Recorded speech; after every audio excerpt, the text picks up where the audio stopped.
Bom dia, meu nome é Vanessa, sou coordenadora de projetos especiais do Ministério das Comunicações.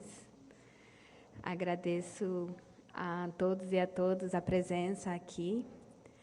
Gostaria de convidar o professor Guido Lemos, professor da UFPB, o professor Esteban Cluas, professor da UFF, e o Bruno Evangelista, nosso representante da Qualcomm, para compor a nossa mesa.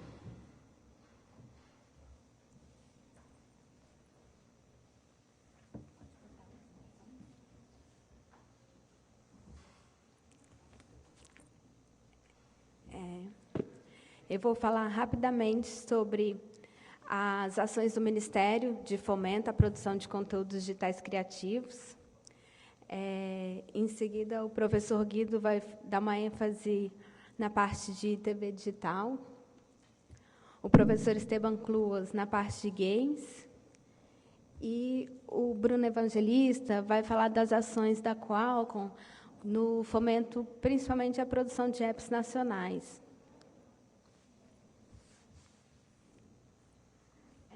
Então, o Ministério trabalha numa política nacional para conteúdos digitais criativos. E o que isso quer dizer, né? É uma política que busca integrar e estimular as cadeias produtivas dos setores de audiovisual, visualização, música e som, aplicativos e jogos eletrônicos. O público-alvo são os setores da economia criativa que utilizam essas linguagens, né? Utilizam a música, utilizam a produção de vídeo, né? Na sua cadeia produtiva, e a sociedade em geral, que também consome, né, essa produção. Né? Então, os segmentos da política é de informação, entretenimento e aplicações e serviços. Quais são os campos de atuação? Né? O Ministério, durante muito tempo, ele teve um foco na infraestrutura e no acesso. Mas, nos últimos anos, a gente vem também se preocupando com o conteúdo que vai trafegar nessa rede, né? E no estímulo a que, cada vez mais, se produza nacionalmente esse conteúdo.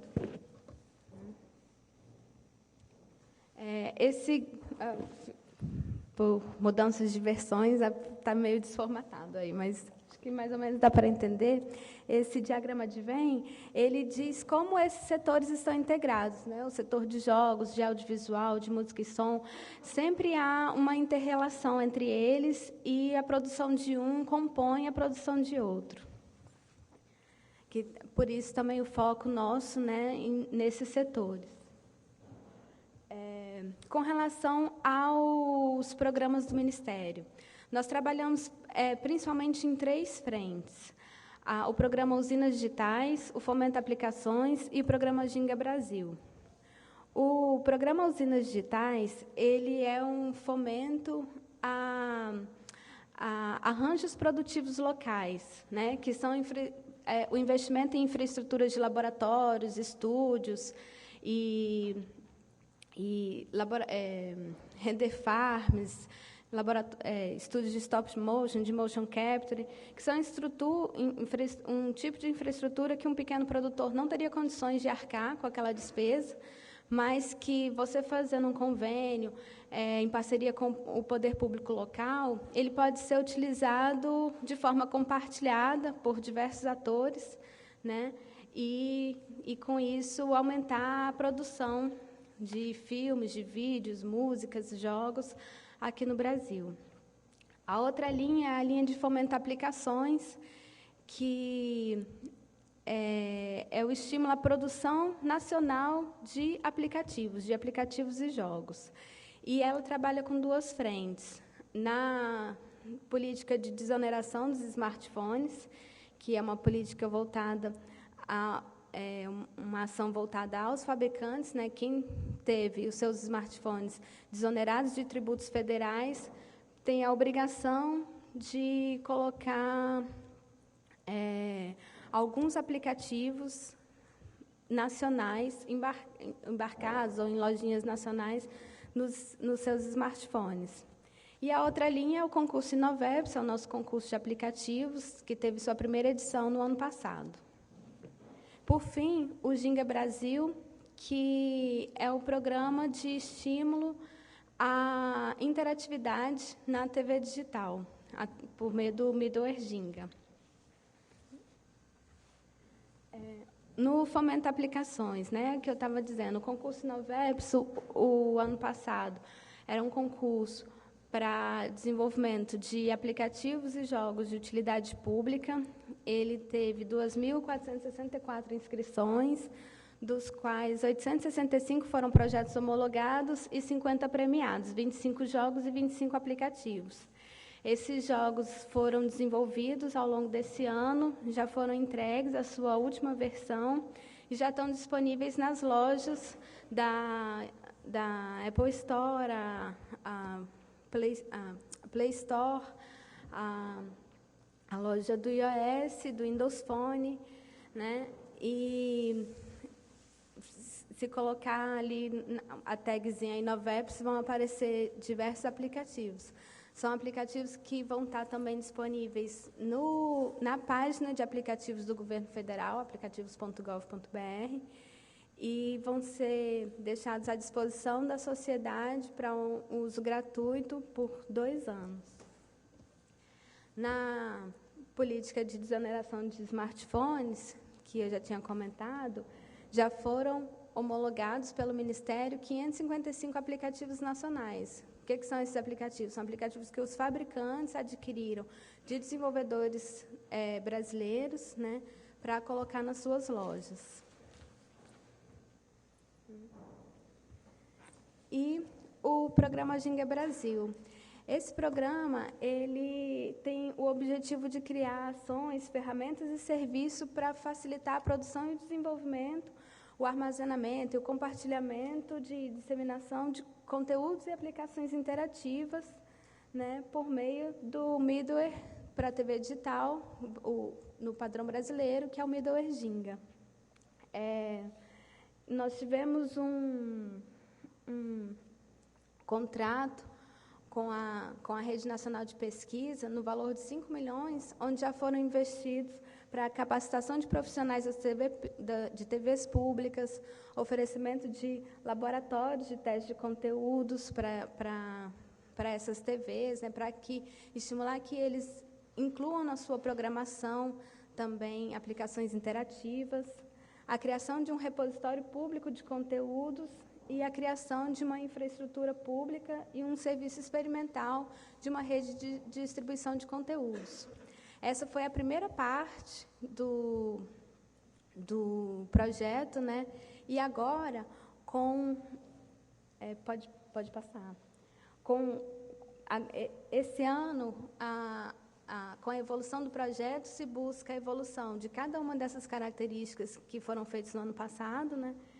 E, além disso, nós estamos promovendo capacitação internacional em Ginga. Então, tem um grupo de técnicos, dentre eles o professor Guido, né, que, numa parceria entre o Ministério, a RNP e a UFPB, está indo ministrar também esse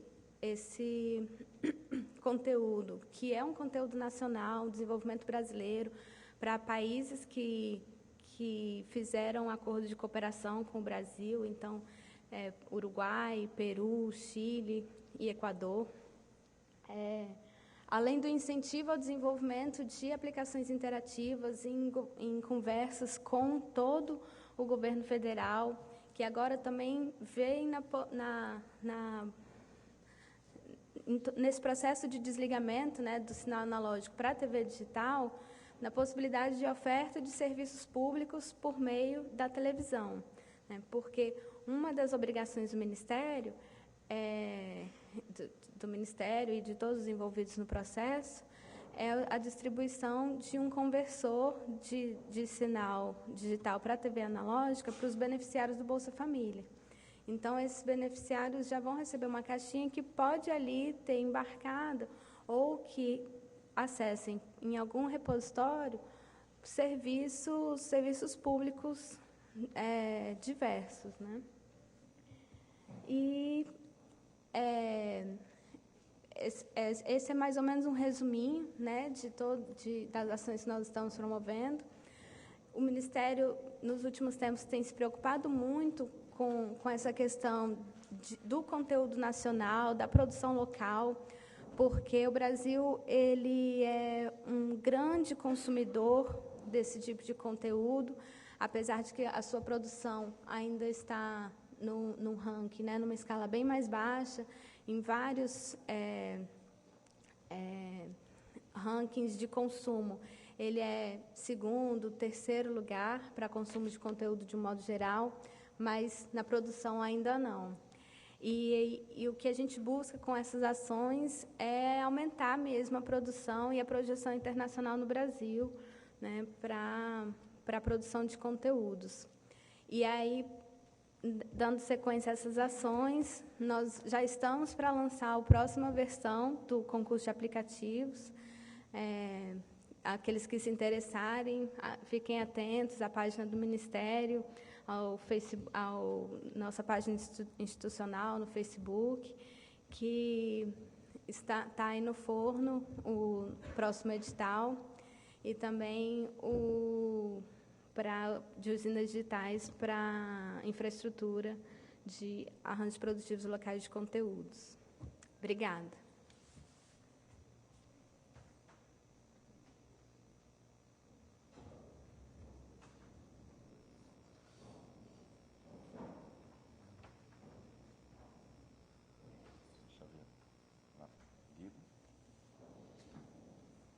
Bom dia a todos. Eu vou passar rápido uns slides aí para tentar dar um overview para vocês, né, porque acho que a ideia dessa apresentação que eu preparei é tentar explicar o que é essa plataforma, né, de desenvolvimento, essa nova plataforma de desenvolvimento de software que é o sistema de TV digital interativo, e falar um pouco também dessas. A Vanessa comentou algumas das iniciativas do Ministério que nós somos parceiros, então colocar qual é a situação atual desses desenvolvimentos. Então, bom, nós tivemos vários projetos, né, financiados no laboratório e desenvolvidos no LAVID. O LAVID é o Laboratório de Aplicações de Vídeo Digital, que fica na Universidade Federal da Paraíba, em João Pessoa. Aí um dos projetos que teve, digamos assim, maior impacto, acho que o projeto que teve maior impacto, foi o desenvolvimento, né, de uma proposta de middleware, que é o que a gente denominou de Ginga. A gente foi feito assim, no final da história, as principais contribuições em termos de propriedade intelectual e projeto do middleware vieram da PUC do Rio e da UFPB, que são os detentores aí. A gente fez o registro de marca e tem as propriedades intelectuais. E esse resultado de uma pesquisa que começou mais ou menos, a gente está em 2015, né? Mais de 20 anos atrás, né? Hoje a gente passou por todos os ciclos e hoje a gente tem 42 milhões de cópias do Ginga instaladas em televisões no Brasil, Argentina, Chile, a América do Sul toda, exceto a Colômbia, países na América Central e na África. A gente tem televisões com esse software embarcado. É um padrão do UIT, né? Então é um padrão internacional. Eu vou tentar explicar rapidamente para vocês o que é esse middleware e que máquina é essa que nós temos aí para programar. Quando nós trabalhamos no projeto do Ginga, a definição porque o Ginga define um ambiente para programar, um ambiente de programação. Então, um ambiente de programação, programar é escrever texto numa linguagem X. Então, a tarefa é definir como é que iria se programar os receptores de televisão digital no Brasil e acabou virando um padrão internacional. Começa com a definição, você vai definir uma linguagem, você precisa definir palavras, né, e as estruturas, aí, as regras de gramática e semânticas e sintáticas para combinar essas palavras e expressar, né, o que você quer que seja feito. Então, na hora de escolher que palavras a gente vai incluir, né, nessas linguagens que vão compor o que a gente chamou de Ginga, que é uma máquina virtual, e as regras, a gente parte do seguinte contexto, quer dizer, onde é que está inserido um receptor de televisão digital. Então, ele está ali no centro, era bom ter um apontadorzinho, mas nunca trago. Ele está ali no centro, e ele recebe conteúdo, né? Hoje o contexto é um receptor de TV digital, ele recebe conteúdo na TV analógica e ele recebia exclusivamente, né, do transmissor de televisão, que vinha lá do radiodifusor. Ele só tinha um tuner, um sintonizador, né, que era só de entrada, então vinha a informação dos aparelhos de TV.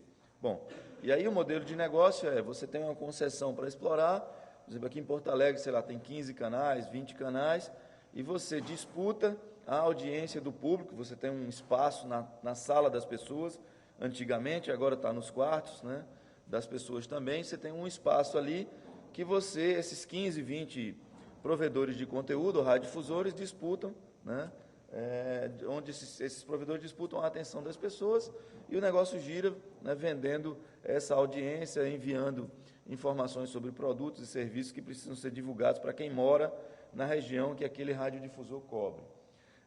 Porém, com a digitalização, aí esse equipamento que é o receptor de TV, ele passou a embarcar software, ele passou a ter processador, memória, dispositivo de entrada e saída, e aí, necessariamente, no mínimo, ele tem uma interface USB, e aí ele pode receber informações que vêm de outras fontes, de satélite, da internet, e aí repara que isso muda radicalmente a maneira como vai operar, né, a radiodifusão e o sistema de TV digital no futuro, porque antes você concorria com 10, 15 concorrentes que você sabia exatamente quem eram, na hora que você conecta esse dispositivo na internet, você concorre com quem?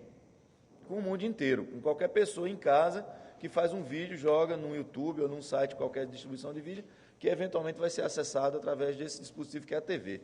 Então, aquele espaço na sala que era disputado por 10, 15, 20 pessoas, ou empresas, companhias, agora é disputado por qualquer pessoa no mundo inteiro. Tá? Esses dispositivos que estão ali na casa, eles também, né, eles estão conectados em redes sem fio, Bluetooth ou Wi-Fi, tipicamente, mas pode ser PLC também, Power Line Communication, né, pela tomada de energia, com outros dispositivos que têm processadores, né, que têm software embarcado na casa, geladeira, micro-ondas, sistema de segurança, essas coisas todas têm software rodando, né, e tem interfaces de rede que podem ser exploradas para a gente montar, tá, para a gente fazer combinações de hardware para executar aplicações, que poderiam ser a TV junto com o celular. Então, o celular, a TV é muito ruim como dispositivo de entrada, porque é um controle remoto limitado. Mas o celular não, ele tem captura de áudio, captura de vídeo, tem um teclado arrumado que as pessoas estão acostumadas a usar. Então, seria um excelente complemento, né, à TV. Então, quando a gente projetou o Ginga, quando a gente criou, a gente já pensou nesse contexto e colocou lá APIs ou palavras que permitem que você faça conexões com celulares, né, e use esses celulares como uma segunda tela ou como dispositivo de entrada, e com outros dispositivos, e que a gente possa receber aplicações não só enviadas pelo radiodifusor, mas de outras fontes, por exemplo, a internet. Então, esse foi o contexto de design, né, de desenvolvimento. Era o sonho lá atrás, a gente tentou colocar APIs que fizessem essa coisa funcionar. Ok, o sonho, né, não tem limite, né? Agora, na hora de implementar e você embarcar num hardware que é vendido numa escala muito alta, quer dizer, a escala, os números de hoje são 42 milhões. Ano que vem, né, o governo está comprando 14 milhões de receptores e mais os 10, 15 que se vende normalmente no mercado. Então, a gente vai para 70 milhões de receptores com Ginga. Então, reparem o potencial que a gente... 70 milhões de máquinas virtuais Ginga que podem ser exploradas para desenvolvimento de software. 70 milhões de receptores já cobre 2/3 da população brasileira. 150 milhões de pessoas podem ser acessadas, ou seja, você consumir aplicações de software através dessa plataforma. Então, nessas escalas, qualquer real, qualquer dólar a mais no hardware implica, por exemplo, se você botou $1 a mais, 72 milhões de dólares é a conta no final. Então, os fabricantes eles procuram trabalhar com hardware com a menor capacidade possível para executar. Então, no começo, no Fórum do Sistema Brasileiro de TV Digital, onde foram discutidas as normas, então o Fórum tem lá representantes da indústria de fabricantes de TV, radiodifusores, indústria de software, fabricantes de transmissores e a academia. Eu sou um dos representantes da academia lá, no Conselho Deliberativo do Fórum. Então, os padrões e o roadmap de como essas coisas são implementadas é definido lá. Então, na primeira versão, que foi para o ar de receptor de TV interativo, né, a gente não implementou o sonho todo, só uma parte dele. Então, a gente criou o conceito de perfil e começou só com uma parte. Por quê? Porque o Ginga completo é um software que tem entre 300 e 400 mil linhas de código. Então, escrever 300 mil linhas, embarcar em milhões de receptores, distribuir e depois descobrir que tem um erro, né, o custo de correção disso é caríssimo. Então, começou-se com uma versão mais simples, várias APIs não foram suportadas, que a gente chamou de perfil A, por favor. Aí depois a gente colocou o perfil B, dando suporte para a exibição de videoclipes, né, além do que já tinha no perfil A. E agora tem uma discussão pautada pela compra do governo do perfil C.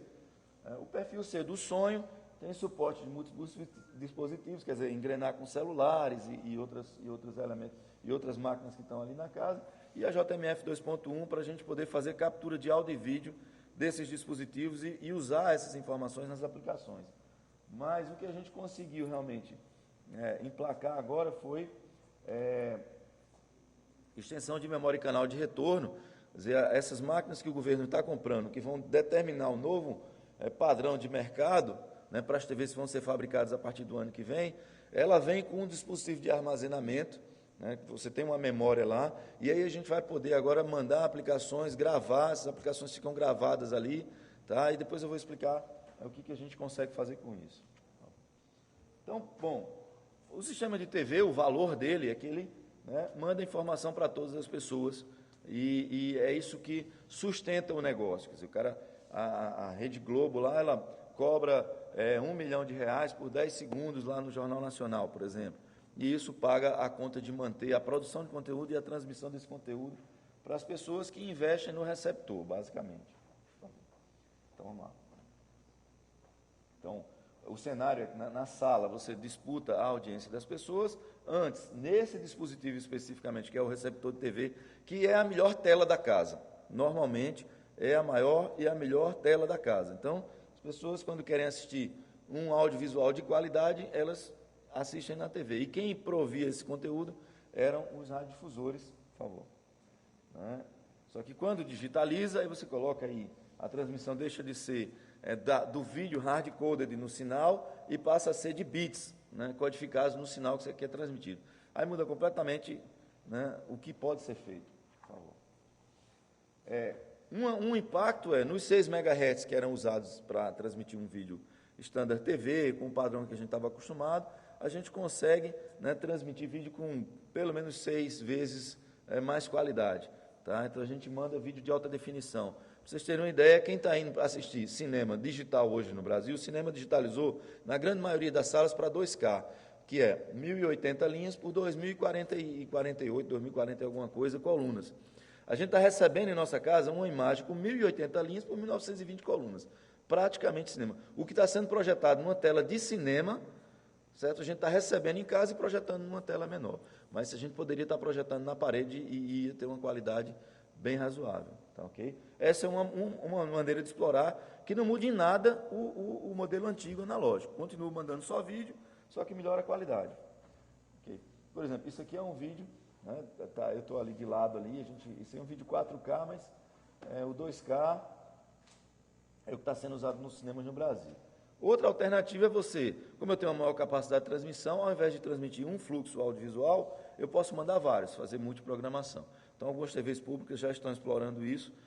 Aí tem um impacto de, ok, eu segmento, aí eu consigo que pessoas que têm interesses diferentes sintonizem no meu canal, mas aí tem uma relação de audiência versus o valor do espaço publicitário. Essa conta não é fácil fechar. O pessoal das TVs comerciais, você decidiu não fazer multiprogramação nesse primeiro momento. Tá? Depois, aí começa, né, o nosso... pode passar. Aí começa, né, o nosso contexto aqui. Como eu estou enviando bits, eu posso enviar áudio, vídeo codificado com bits e posso enviar software. Né? São textos, eu codifico esses textos em bits e mando, por favor. Com a estrutura, basicamente, pode falar mais um. Eu tenho uma estrutura de diretório com uma aplicação que está na estação de TV, Aí eu boto isso num arquivão, serializo, tem um padrão para fazer isso. E esse arquivo fica sendo transmitido em loop, para vocês entenderem como é que funciona essa plataforma. E aí vão chegando os arquivos lá. E esses arquivos a gente tem lá em cima o Ginga, porque eu tenho 30, 40 fabricantes de hardware diferentes para recepção de TV. E um radiodifusor, quando bota um sinal no ar, tem que funcionar nessas 40, 50 máquinas diferentes. Então é preciso ter é preciso padronizar uma máquina virtual, que é o que a gente faz com o Ginga, que define lá quais são as interfaces de programação e que linguagens são suportadas. Basicamente NCL, Lua e Java, aqui no Brasil. Tá? Então, quando chega, a aplicação está pronta para ser executada, você manda um sinal dizendo se a aplicação tem que ser executada automaticamente ou se vai ser indicado para o telespectador, para o usuário da TV, que tem uma aplicação que pode ser executada caso ele aperte o botão I do controle remoto, ou o vermelho ou o azul.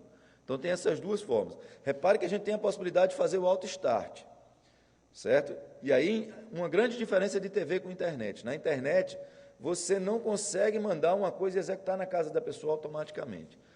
O usuário tem que ir buscar, ele tem que puxar a aplicação e executar. Na TV, não. Eu posso mandar e mandar executar automaticamente, porque é um outro tipo de paradigma. Então, por exemplo, se eu quero executar um software no Brasil inteiro, eu boto esse software nas principais emissoras de TV que tem rede nacional, deixo isso funcionando 2, 3, 4, 5 dias, eu vou executar esse software em todas as casas do Brasil, praticamente, porque quase 100% das residências no Brasil tem TV. Isso com a internet, eu acho que a gente não consegue fazer num tempo 10, 20, 30, 40, 50 anos para você conseguir botar o mesmo software em todas as casas do Brasil para executar. Então, são plataformas diferentes, distintas e complementares. Ok? Por favor. Uma coisa que nós não fizemos na versão A e na versão B, né, dos terminais, por favor. Mais uma. Mais uma. Pode passar. Certo? Uma coisa que nós não fizemos na versão A e na versão B foi dar uma identidade visual para o Ginga. Isso foi uma falha de projeto. Quer dizer, nem Luiz Fernando, nem a equipe que estava projetando esse negócio, caiu a ficha. O Ginga está embarcado em 42 milhões de receptores de TV. A maioria de vocês tem uma TV com Ginga em casa e nem sabe. Porque ele não tem uma interface, ele não tem uma identidade visual. Ele está lá embarcado e você só vai ver alguma coisa se o radiodifusor enviar uma aplicação e essa aplicação for auto-start ou ela for indicada e você apertar o I. Aí aparece alguma coisa, realmente o software entra em execução. Mas não tem uma identidade visual. Então, essa foi uma falha grande, que com essa compra do governo, como tem lá, né, espaço em disco, então a gente vai agora ter um espaço Ginga lá, ou uma loja Ginga, ou seja lá como vai ser o nome comercial que vai ser adotado, onde as pessoas vão apertar uma tecla do controle e vai entrar lá, né, um ambiente parecido com uma Play Store, com uma Apple Store, onde você tem lá um conjunto de aplicativos que vão estar gravados lá ou que vão poder ser acessados, né, pela internet, se sua TV estiver conectada na internet, para ser executado. Então, a gente cria, agora sim, uma identidade visual e a possibilidade de você acessar aplicativos para rodar nessa máquina de maneira independente dos radiodifusores. Tá? Porque no perfil A e no perfil B, só chega nessa máquina Ginga se vier de algum radiodifusor. Por favor. Então, a gente vai ter coisas desse tipo aí para Ginga. E, bom, uma outra coisa que vai entrar nesse novo padrão aí de máquina virtual é suporte para Libras, está sendo padronizado no fórum, e vai entrar nessa compra do governo, por favor. Para vocês terem, assim, essa compra ela está direcionada para os usuários dos programas do Ministério do Desenvolvimento Social, Bolsa Família e os outros programas. Então, você 14 milhões de receptores distribuídos para essas famílias. Nós fizemos um teste em João Pessoa com 100 famílias, colocamos lá receptor, né, com o Ginga na casa dessas pessoas, por favor. Está com 4 aplicações, uma explicando os benefícios sociais do governo, outra com aplicação de cursos e empregos, porque essas pessoas, se estão no Bolsa Família, não estão empregadas no mercado formal ou estão com renda muito baixa. Saúde e uma aplicação do Banco do Brasil. Aí, rapidamente, passando para... Como é que eu estou de tempo aqui? Já estourei, foi... Vamos lá, deixa eu ir até o fim agora. Então, tem uma aplicação, né, explicando como é que, se o cara tinha ou não direito a alguns benefícios do governo. Essa daqui reparem que tem lá sempre um programa audiovisual, tem sempre um vídeo por trás, porque o vídeo é a estrela da festa, o cara está assistindo TV, ele não está num computador executando aplicações. Então, é preciso sempre trabalhar a linguagem audiovisual, principalmente para esse público que tem pouca alfabetização. Então, se você entrar com textos, você já espantou o cara, já perdeu aquela audiência. Tá? Por favor. O outro, foco na saúde, mais um, do Banco do Brasil. O do Banco do Brasil era bem web, celular, e aí realmente, próximo, por favor. Aí a gente vai ver que o pessoal achou mais difícil de usar. Aplicações que foram bem vídeo, bem áudio, né, eles realmente não tiveram difícil e muito difícil, 20% lá no curso de emprego, e a gente está falando das pessoas mais pobres do Brasil, realmente foram escolhidos assim, os bairros mais pobres de uma pessoa, as casas mais pobres.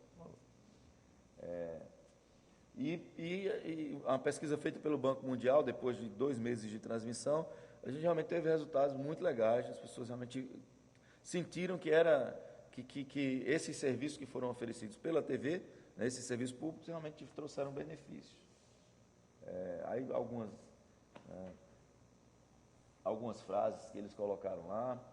Uma coisa importante identificar, que aí tem uma importância estratégica, trabalhar jogos para essa plataforma, que as crianças são os principais usuários na casa. Elas é que aprendem a usar e ensinam aos pais. Então, o cara achou um emprego porque a filha viu que tinha um emprego, falou para o pai, ou foi fazer um curso porque o menino foi lá, viu a aplicação de curso e viu que tinha um curso legal, indicou para o pai fazer. Okay? O terceiro nível dessa máquina que a gente está criando, repare que é uma máquina com 70 milhões de processadores, no ano que vem, hoje tem 40 milhões, ano que vem temos 70 milhões de processadores, que você pode ter um ponto de controle só.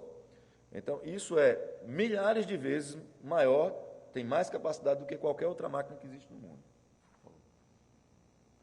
A última etapa desse negócio, para essa máquina ficar completa, é você ter 2 interfaces no receptor e uma dessas interfaces, né, conectadas numa rede que permita que a gente acesse a internet. Ok? Se a gente tem esse cenário aí a gente tem um super computador para trabalhar. E as aplicações que são possíveis, né, ficam muito mais sofisticadas. Né? O Ginga está embarcado também nos celulares. Então, tem vários modelos de celulares que tem o Ginga embarcado. E aí o Ginga no celular ele já está conectado. Né? Por favor. E outras possibilidades são você, mesmo que não tenha no receptor, mas se o receptor tiver uma interface de rede sem fio, você pode usar o celular como seu roteador, né, para montar essa máquina completa aí, por favor. Aí algumas aplicações, dados que você tem essa integração de celular com TV, você pode, por exemplo, abrir o áudio das pessoas que estão torcendo em casa e mandar para os amigos e vizinhos e criar uma espécie de uma torcida, porque a torcida é uma experiência acústica. A experiência visual de ir para o estádio ela é mais pobre do que a de assistir em casa na TV. Agora, a experiência acústica do estádio é muito melhor do que a experiência acústica em casa. Então, tentar trazer isso para casa é uma possível aplicação dessa nova máquina. Pode passar. Então, é basicamente essa aplicação. Pode ir passando. É gerenciar milhões de áudios, mixar de alguma maneira e devolver para as pessoas que estão assistindo em casa e, eventualmente, transmitir para o estádio. Quer dizer, a torcida em casa pode fazer barulho e isso ser, né, transmitir de volta para o estádio. Pode passar. Pode passar. Você pode ter aplicações de banco, usando o celular como complementar, como segunda tela. E aí, eu acho que como eu já estou muito estourado, eu falo do CDI? Dá tempo? Tá bom, então vamos lá. Um outro projeto que começou vários anos atrás foi um projeto de intercâmbio de conteúdo. Basicamente uma demanda da Associação Brasileira de TVs Universitárias. Você tinha 50 afiliadas na época, cada uma com capacidade para produzir 1, 2 horas, todo mundo liso, sem dinheiro. Então, ok, ninguém conseguia montar uma grade de 8 horas, 12 horas, 18 horas. Mas as 50, somando 1 hora, 2 horas de cada um, aí a coisa fica viável. Então, eles procuraram a RNP pedindo apoio. A RNP financiou um projeto que a gente chamou de ICD, que é uma plataforma de troca, pensada inicialmente para dar suporte à operação de redes de TV, de parceiros, que vão trocar conteúdos. Né? Então, já é um projeto grande, com um monte de trabalho aí. Aí, basicamente, todos os parceiros têm seu acervo local, mais uma, tá? Mais uma.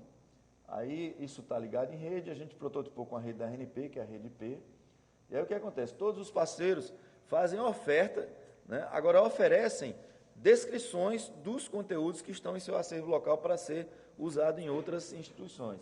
Quando alguém se interessa, aí sim, né, se dispara aí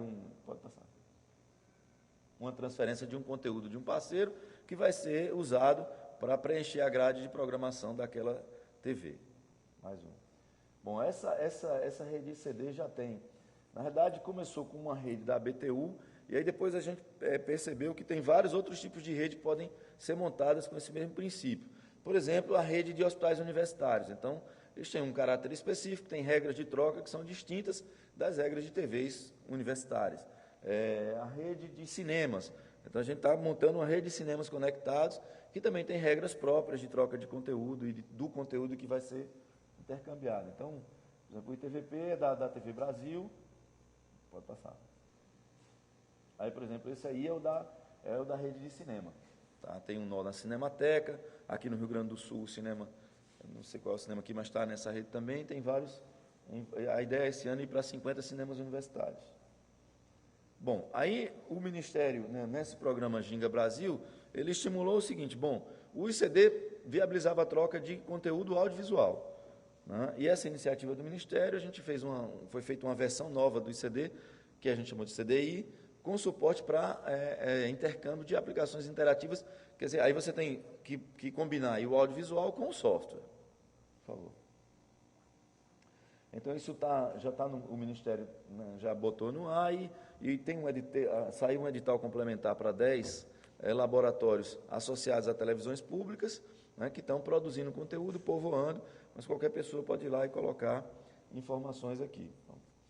E o que está sendo feito agora com essa compra do governo de 14 milhões de receptores, quer dizer, a gente precisa montar uma estratégia de viabilizar a transmissão das aplicações que estão nesse repositório para esses 14 milhões de receptores, de maneira, digamos assim, independente dos radiodifusores, porque pelo radiodifusor você pode mandar. Mas a gente tem regiões no Brasil onde a gente eventualmente não tem TV pública, então vai precisar contratar junto à TV privada a transmissão das aplicações. Como isso é uma maneira nova de usar essa plataforma de TV digital, os radiodifusores privados, eventualmente, não tem nem modelo de negócio definido, não sabem nem como é que vão cobrar, quanto. Então, ainda tem uma série de variáveis. Então, foi fundamental criar uma estratégia de distribuição dessas aplicações do governo para esses receptores.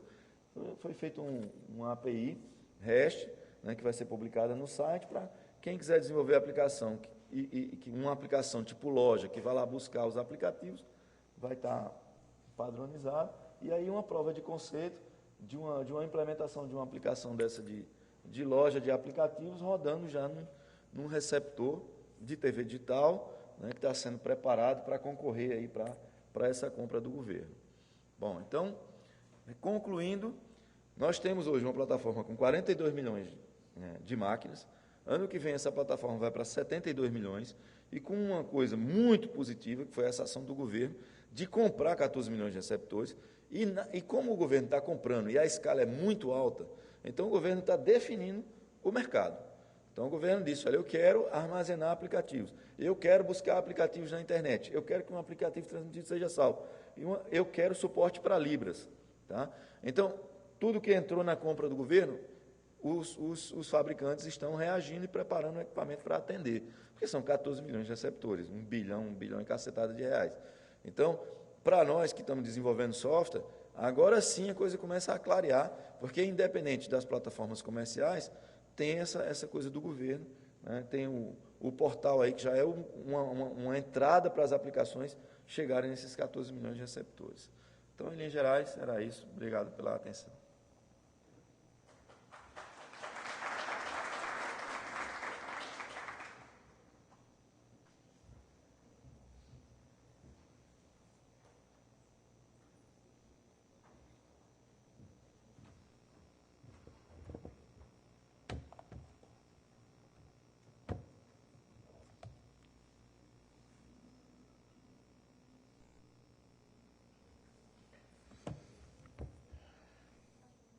Não, só para consulta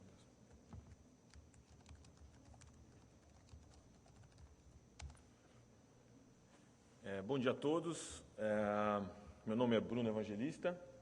Eu trabalho na Qualcomm. Não sei se vocês conhecem a Qualcomm é uma desenvolvedora de tecnologia para o mundo mobile.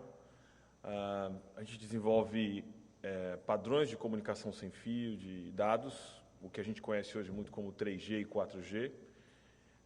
Então, faz pesquisa e desenvolvimento nessas tecnologias e patenteia essas soluções.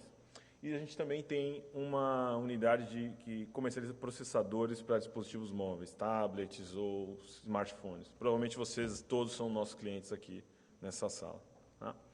Falar um pouquinho de mim, eu tenho uma formação técnica no início de carreira, eu programei em Clipper Summer 87, na década de 90, já viu ali um conhecido ali que deu uma risada, mais um, é muito velho isso, né?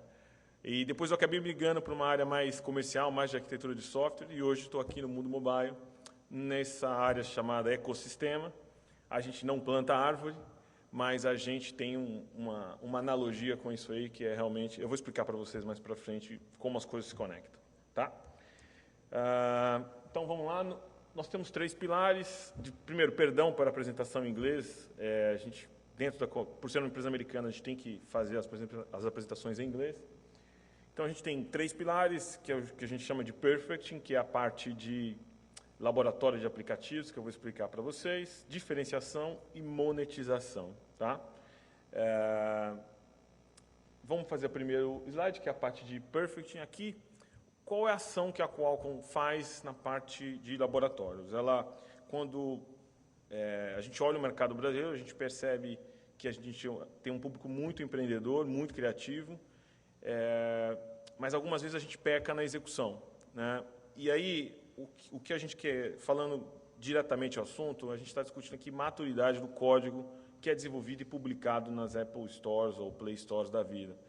Provavelmente vocês já passaram por situação de baixar um aplicativo e desinstalar ele provavelmente 30 segundos, um minuto depois, porque ele realmente não fazia aquilo que ele estava propondo, aquilo que você estava buscando, né? Então, com as ações de Perfecting, ou laboratório de aplicativos, é isso que a gente está buscando. E eu trouxe alguns dados aqui para a gente mostrar para vocês. Tá? Então, isso é só uma visão geral do que a gente teve de resultado com o laboratório. O laboratório, ele testa aplicativos gratuitamente, tá? E aqui a gente tem um cantinho ali da esquerda, a gente tem um oval ali rosa, que é mais ou menos assim. A gente testou de 490 aplicativos que a gente testou, a gente achou mais ou menos 4.000 erros, tá? E uma média de 8 problemas por aplicativo, né? Então, o aplicativo que funciona para o meu smartphone funciona bem, mas para o seu não, para o dele falta uma parte, para o lado de cá ele já crecha logo de cara, e esses são os problemas que tem. A gente sabe da dificuldade de desenvolver por Android, em termos de compatibilidade de dispositivos, e é isso que a gente está combatendo com o laboratório de aplicativos. Tá? Desse gráfico aqui, tem alguns nomes aqui embaixo, mas não tem nenhuma relação com o gráfico de linhas em cima. Então, não quer dizer que o primeiro da conta foi o que teve mais erros. Tá? É realmente que a gente tenta abranger todo o mercado, desde apps nacionais até de apps internacionais que vivem uma realidade diferente da nossa, que tem redes 4G abundantes e chega aqui a gente não tem essa disponibilidade, eles também apresentam problemas. Tá?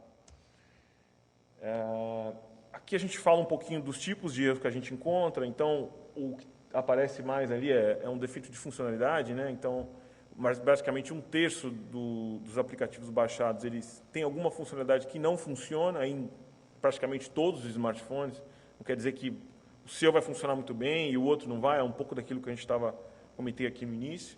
A parte de estabilidade é um desafio bem grande. Então, imagina, como você ter o seu aplicativo estável, trabalhando debaixo do Wi-Fi, de repente ele muda para um 3G, ou do 3G ele perde conexão, seu plano de dados acabou, sua cota diária. Então, como que o aplicativo consegue agir com a realidade brasileira, né? Pode passar. Nesse daqui a gente ilustra um pouquinho do catálogo de aplicativos que a gente já fez. Nós já testamos mais de 1.200 apps. O importante aqui são as categorias que a gente já vem testando. Então, desde redes sociais, games, e-books, notícias, mapas, informação de tráfego, e aí vai. Tem muita coisa que a gente testou aqui também. E aí, entrando um pouquinho nos nossos testes, não sei se vocês conhecem, a AT&T, que é uma das maiores operadoras no território americano. Ela talvez seja a pioneira aí em testes de aplicativos, e ela tem uma comunidade muito grande de desenvolvedores, e ela, toda vez que você queria colocar um aplicativo na rede da AT&T, você colocava no site deles, e eles faziam um teste básico para garantir que os clientes dele teriam uma experiência adequada dentro da App Store da AT&T. E aí esse movimento começou a crescer, e aí eles, olha, não consigo mais gerenciar a quantidade de aplicativos, muito menos ter um contato com os desenvolvedores, então eles mudaram um pouquinho a estratégia e criaram essa associação chamada Aqua, que é o que está logo ali na primeira linha. Aqua, ela é uma associação open source, assim, qualquer pessoa pode contribuir com ela, é um repositório de testes, de metodologias e testes de aplicativos. Tá? E aí, a própria AT&T é uma das pessoas que mantém, a Qualcomm também está lá, o Inatel, que é um parceiro nosso aqui no Brasil, também é associado desse instituto, a gente tem Samsung, tem um monte de empresas aí compartilhando da mesma metodologia de teste de aplicativos. Tá? O Aqua, ele basicamente, ele tem acho que 46 modelos de teste, a gente da Qualcomm, que é mais ou menos aquela parte basic ali em cima, e nós da Qualcomm desenvolvemos acho que mais 70 modelos diferentes de teste de aplicativos, tá? Que é essa parte que a gente chama de full aqui embaixo. Então, quando a gente consegue, por exemplo, medir consumo de bateria, né? Como que seu aplicativo reage com o consumo de bateria? Será que ele é eficiente? Ou seja, será que o cara vai baixar o aplicativo e depois de 3 dias vai desinstalar porque, nossa, eu baixei isso aqui e ele está acabando com o meu plano de dados, ele está acabando com a minha bateria, meu smartphone mudou o comportamento. Então, esses tipos de testes foram nós da Qualcomm que adicionamos e a gente faz aqui no Brasil. Aqui, uma outra forma de demonstrar isso, se vocês olharem o primeiro quadrado à esquerda ali, ele é só os testes que a Aqua faz, e os outros são os testes que estão incluídos dentro do nosso laboratório aqui no Brasil. Um pouco da nossa estrutura, a gente tem 4 laboratórios hoje, né? Está faltando um aqui, são 5. A gente tem um em São Paulo, no nosso escritório, um no Inatel, em Santa Rita do Sapucaí, Minas Gerais, um na Argentina, um no México e mais um lá no Porto Digital. Tá? Só uma foto do pessoal. E agora a gente vai entrar na parte de diferenciação. Né? Então, é importante você fazer o seu aplicativo, mas é importante também você se diferenciar com os seus competidores que estão já ou desenvolvendo ou já estão nas Apple Stores da vida. Aí. Então, para isso a gente tem um portal que a gente chama de Qualcomm Developer Network, ou desenvolvedoresqualcomm.com.br. Ele está em português, o seu conteúdo, a gente tem fórum, tem pesquisas, tem cases de sucesso, a gente faz um trabalho bastante assíduo com os desenvolvedores para melhorar essa comunidade. Tá? E aqui é um pouquinho do que a gente tem oferecido a Qualcomm como um todo. Né? A gente tem ali, na esquerda, a gente tem uma Dragon Board, que é uma solução para a internet das coisas, né? A internet de todas as coisas. E tem mais 2 dispositivos que a gente chama de MDP, que é Mobile Developer Platform, ou seja, uma plataforma de desenvolvimento para o mobile, que é aquele smartphone mais retangular ali, quadradão. Ele não é um dispositivo comercial, ele é um dispositivo para desenvolvedor, e a gente também tem ele na versão tablet. O objetivo disso é que dar força para o desenvolvedor para ele ter um aplicativo para um hardware que ainda nem chegou no mercado. Então, geralmente, esses dispositivos têm uma configuração muito acima do que a gente encontra hoje, disponível para compra. Você consegue trabalhar, talvez com 6 meses, 1 ano de vantagem aí no desenvolvimento do seu aplicativo. Tá? Pode passar, por favor. Aqui, só para... 1 minuto, deixa ele carregar. Aí. Lá em cima tem a parte de ecossistema suporte, que é a parte do departamento do qual eu trabalho. Aqui abaixo a gente tem todas as camadas de hardware de um smartphone, um dispositivo mobile. Nós somos totalmente agnósticos a qualquer sistema operacional. E aquela coluna do meio ali, Advanced Software Technology, é onde a gente atua, onde realmente a gente consegue aportar diferenciação para os aplicativos. Então, na prática, a gente tem alguns SDKs públicos e que qualquer pessoa tendo acesso, basta se cadastrar no site, e a gente faz um atalho, né?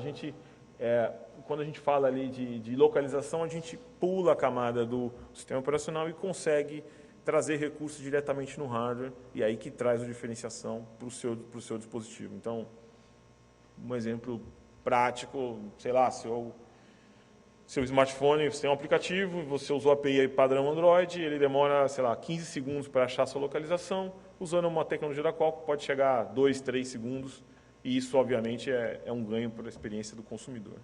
Né?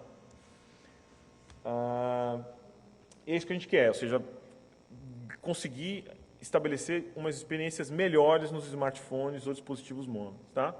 Esse é o nosso objetivo principal, e aí a gente tem um case que é muito simples, que é a multitela. Né? Hoje a gente cada vez tem o multitela ou segunda tela, até o Guido comentou aqui, de você estar com o smartphone em mãos e ter alguma interatividade com a televisão ou com os outros dispositivos da casa. A gente tem um SDK para esse desenvolvimento, ele é open source, ele chama AllJoyn, e totalmente software livre, que hoje ele faz parte da associação chamada AllSyn Alliance, que é uma associação onde tem praticamente todos os fabricantes de televisão do mundo, e o que eles querem é padronizar o padrão de comunicação das Smart TVs. Não sei se vocês têm Smart TV em casa, mas se você tem uma marca A, você só fala com o aplicativo da marca A, e você vai na casa do seu amigo que tem a televisão B, ele não fala com a televisão B, e aquilo praticamente fica ali sem ninguém usar. Então, o AllJoyn é uma camada de software livre que qualquer fabricante pode explorar e qualquer desenvolvedor pode explorar, desde que esteja embarcado na televisão, obviamente. Né? Então, uma solução um pouco similar com isso é o Google Chromecast. Não sei se vocês tiveram a oportunidade, mas um exemplo meu, estou no churrasco, tenho um Chromecast, eu posso passar um vídeo pelo Chromecast, qualquer visitante na minha casa consegue transmitir um vídeo para o Chromecast, sem precisar de senha, sem precisar de absolutamente nada. Então, é um pouco do que a gente está querendo oferecer aqui com o AllJoyn. Tá? A gente tem alguns casos, então, desde entretenimento, ou seja, o smartphone pode ser o controle, o joystick para o seu jogo. Né? A gente tem a parte de multitela e até promover experiências sociais. Então, muitas vezes a gente...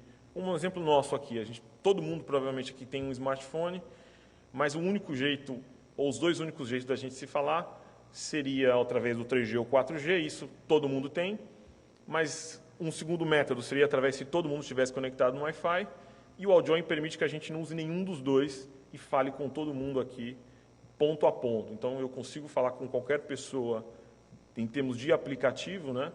Mas eu consigo fazer com que o iOS converse com o Android sem precisar de ter uma conexão Wi-Fi entre eles ou sem precisar ter um 3G ou 4G entre eles. Tá? O AllJoyn é só a base da comunicação ponto a ponto. O que faz depois disso são vocês, desenvolvedores, que criam. Então, que tipo de experiência eu quero criar ponto a ponto, que tipo de interação social eu quero ter.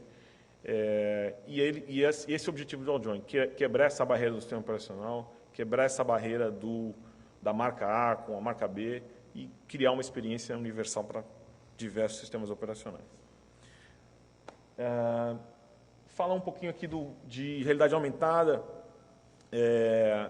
A gente tem sentido muita necessidade do mercado desse tipo de solução. Não sei se vocês conhecem a realidade aumentada, mas é uma solução que combina o virtual, o real com o virtual e gera uma terceira experiência na sua casa. Eu descobri essa semana, o Ponto Frio você entra no site da Ponto Frio e você pode comprar móvel, você pode comprar TV, através do aplicativo você consegue visualizar como fica na sua casa, né, se a estante vai caber, se aquele móvel vai dar certo, se a TV cabe no meu rack, se é aquilo mesmo que eu quero. Então, esse tipo de experiência que serve a realidade aumentada. Né?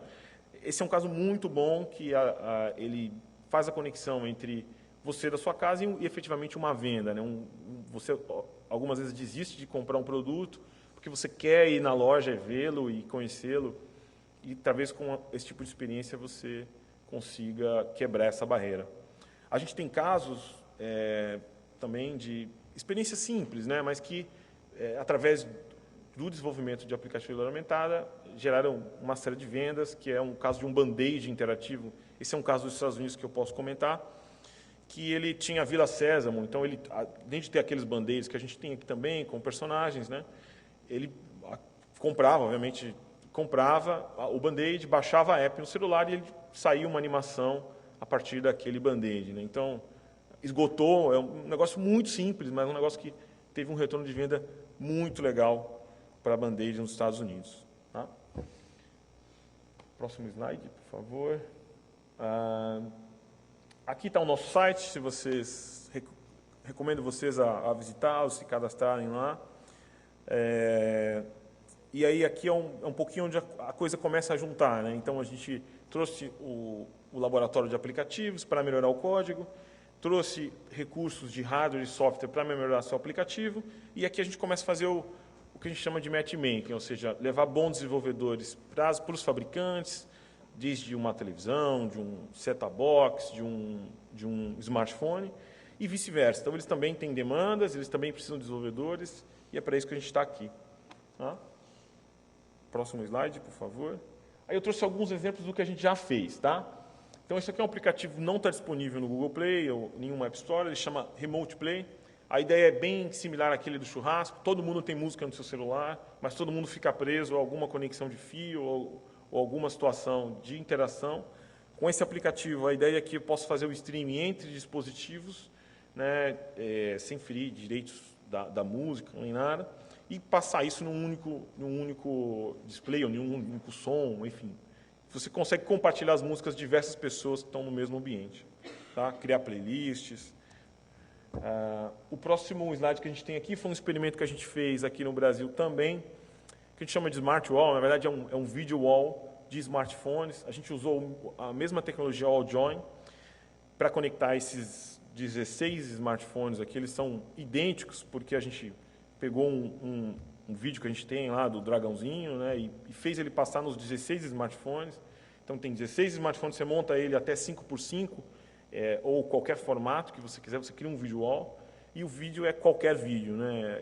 O Wall Join aqui está só realmente habilitando a comunicação entre os dispositivos. O próximo aplicativo é o Battery Guru. É um aplicativo de inteligência artificial que ele foi desenvolvido na Inglaterra, ele está vindo para o Brasil, nós estamos aqui gerenciando toda a plataforma. Vai mudar muito daqui para frente. É um aplicativo de economia de energia que ele ao invés de matar todas as suas conexões, desligar seu Bluetooth, botar o brilho no mínimo, ele procura entender a forma que você usa o seu smartphone e o melhor horário para você ter acesso aos seus recursos. Então, ele, de longe, não é o que mais economiza energia, mas é o que é mais inteligente em termos de salvar energia quando você não precisa. Então, muitas vezes a gente tem, sei lá, 100 aplicativos. Eu na minha média de 200 aplicativos nos meus smartphones, a gente baixa um aplicativo e ele sincroniza de 5 em 5 minutos, e aquilo é automático no aplicativo, ele come seu banco de dados, ele come seu plano de dados, come sua bateria, e você, consumidor final, nem sabe que ele está usando aquilo. O que o Battery Guru faz? Primeiro ele analisa, ele aprende o seu comportamento, se você usa esse aplicativo ou não. Se você não usa, ele desabilita ou configura essa sincronização de uma maneira mais inteligente, que não vai deixar você sem acesso àquela informação, mas vai permitir que você tenha uma melhor relação custo-benefício com aquele aplicativo. Tá? Eu tenho uma experiência muito parecida com essa. Eu viajo muito pela empresa e numa das minhas viagens eu coloquei um alerta. Eu estava no Rio de Janeiro, na Barra da Tijuca, e meu voo era lá do Santos Dumont, no centro da cidade, então tem mais ou menos 1 hora de deslocamento, além das 1h30 que tem que chegar antes, e estava ameaçando fechar o Santos Dumont aquele dia. E aí eu baixei um aplicativo de monitoramento de voo e falei, olha, se o Santos Dumont fechar, me avisa que eu nem vou para o Santos Dumont, já fico aqui na Barra, no Galeão. E eu demorei acho que mais de 3 meses para descobrir que esse era o aplicativo que estava lá consumindo minha bateria. Realmente ele não tinha nenhuma interface, a única mensagem de erro que ele dava era quando eu entrava no subsolo de garagem, então eu estava dirigindo normal, entrava lá no quarto subsolo, ele dava uma mensagem de erro, que não conseguia conexão de dados, mas não me dizia qual era o aplicativo, e aí eu fiquei com isso uns 3 meses lá, até eu descobrir que foi esse meu alerta do Santos Dumont. Tá? O Battery Guru resolveria isso nesse caso. Para ir um pouquinho mais rápido aqui, a gente tem o Mi Plan App. Esse é um case do México, é importante trazer isso também, para a gente ver que a gente consegue atuar a nível América Latina. O Mi Plan é um aplicativo que facilita a aquisição de smartphones e planos de dados. Toda vez que você chega numa loja, você tem dúvida qual é o meu plano, quanto sai o aparelho nesse plano, ou não sai, ou qual é o melhor aparelho para mim. A gente entende que o consumidor está muito confuso nisso e a gente tentou criar uma ferramenta para auxiliar nessa pesquisa.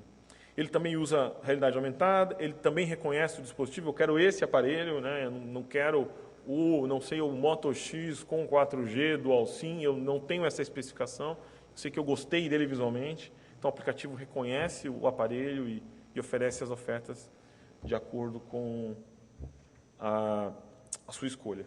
Por último, aqui, monetização. A Qualcomm entende que é muito bom ter tudo isso, mas se não tem ninguém para comprar o seu aplicativo, teoricamente não tem ninguém ganhando dinheiro, a gente perde o tempo, o time to market aqui, o momento do lançamento do seu aplicativo. E é isso que a gente tenta com a nossa parte de monetização. Desde o momento que a gente testa um aplicativo e vê potencial nele, a gente incentiva esse desenvolvedor a continuar nesse caminho, incentiva ele a desenvolver novos modelos de negócio. E se isso for interessante para a indústria como um todo, a gente apresenta esse desenvolvedor para os fabricantes, para as Apple Store, para o Google, para quem for de direito, ou quem realmente tiver interesse nesse aplicativo e vice-versa. Então, a gente também recebe demandas de fabricantes e, olha, estou procurando um aplicativo, sei lá, de software livre para o evento que vai ter aqui em Porto Alegre, no Rio Grande do Sul. O que eu posso ter no meu dispositivo móvel, na minha TV, para diferenciar dos outros competidores? Então, a gente também tem os dois caminhos aí, e a Qualcomm está nesse meio de campo para facilitar os dois lados. Tá? Só para finalizar, a gente não cobra nada nesse trabalho que a gente faz de ecossistema, os testes dos aplicativos são realmente gratuitos, a Qualcomm não participa do modelo de negócio em nenhuma das iniciativas que ela faz na região, então, desde o matchmaking, ou seja, o dono do código é vocês, quem assina um contrato com o fabricante é vocês e vice-versa. A gente só fomenta esse mercado. E aí, por isso, a gente tem o nome de ecossistema. A gente ajuda esse universo a se desenvolver. Por isso, o nosso nome. É isso. Obrigado.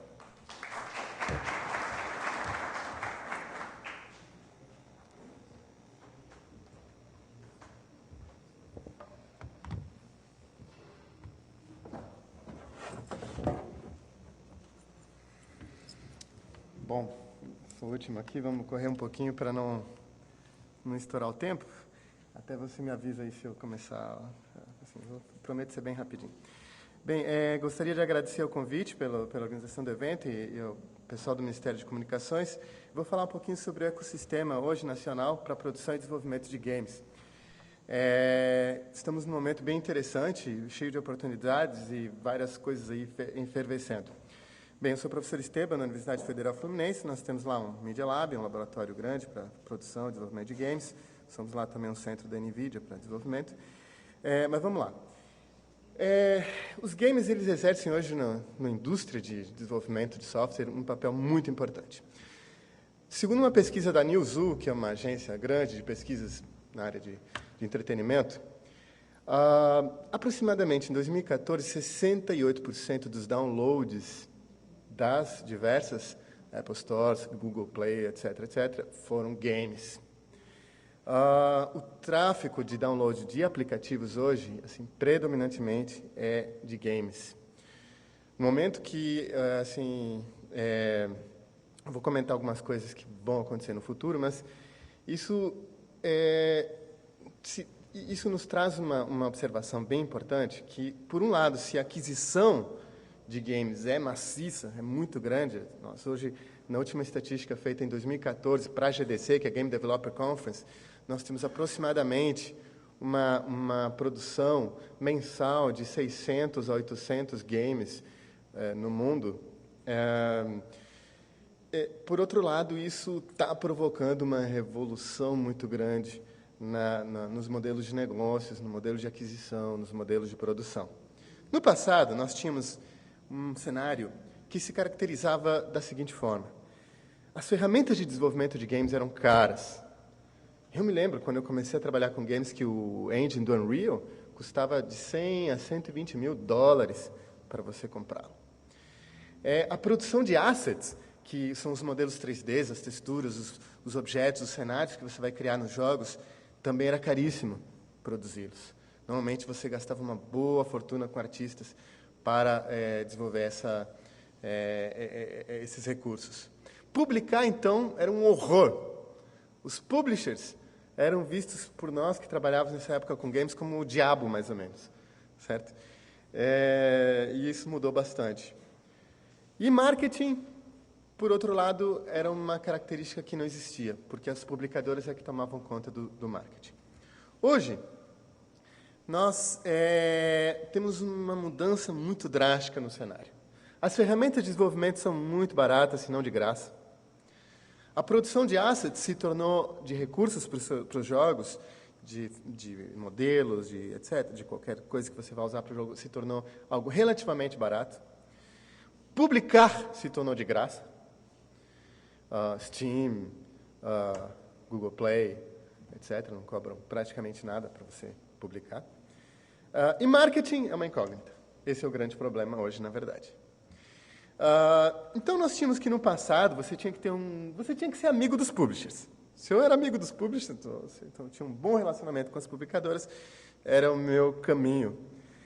Hoje, você tem que ser muito amigo do povão. O consumidor é o seu publicador. O consumidor é quem vai colocar você ou não em evidência no mundo. Então, toda essa mudança drástica que nós temos hoje no ecossistema de produção de games, ela aconteceu primeiro, pelo estopim causado pela Apple Store. Antigamente, deixa eu então contar como era para vocês, como que era você publicar um jogo. Assim como quando você escreve um livro, se você tem um livro pronto, como é que você vai colocar ele nas livrarias?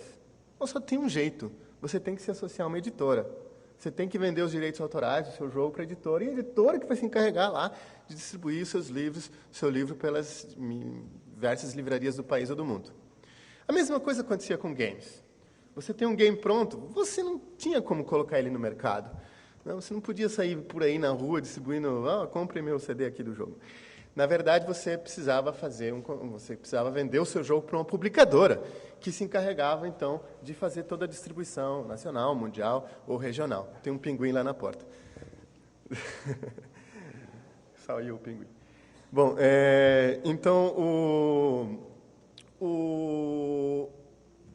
as publicadoras tratavam os desenvolvedores, principalmente os desenvolvedores novos, empreendedores, pequenos, muitas vezes ainda sem muita experiência, de uma forma bem cruel. Mais ou menos da mesma forma como você, quando escreve um livro e você não é um conhecido, ninguém ouviu falar nunca de você, então a editora talvez negocie com você, tá bom, então vamos te dar 3% aqui das vendas do livro. Certo? E algo mais ou menos parecido acontecia com as publicadoras, com os desenvolvedores pequenos.